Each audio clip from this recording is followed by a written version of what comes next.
Pension പ്രായം ഉയർത്തിയതിൽ പ്രതിഷേധിച്ച് ഇടതുപക്ഷ യുവജന സംഘടനകൾ നടത്തിയ കലക്ട്രേറ്റ് മാർച്ച് അക്രമാസക്തമായി. പോലീസിന് നേരെ കല്ലേറ്.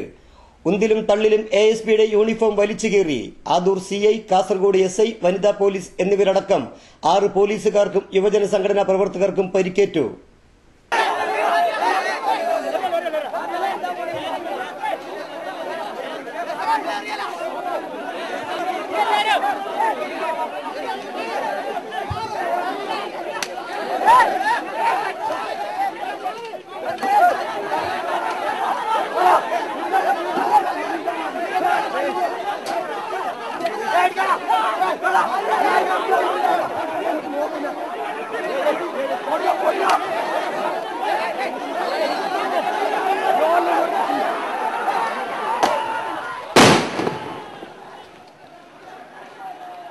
വിദ്യാനഗർ ഗവൺമെന്റ് കോളേജ് പരിസരത്ത് നിന്നുമാണ് പ്രകടനം തുടങ്ങിയത്. പ്രകടനം കലക്ട്രേറ്റ് കവാടത്തിന് സമീപം എത്തിയപ്പോൾ SP-യുടെ നേതൃത്വത്തിലുള്ള പോലീസ് സംഘം തടഞ്ഞു. ഇതോടെ പ്രകടനക്കാരും പോലീസും ഉന്തും തള്ളുമുണ്ടായി. അതിനിടയിലാണ് പ്രകടനക്കാരുടെ ഇടയിൽ നിന്ന് പോലീസിന് നേരെ കല്ലേറുണ്ടായത്.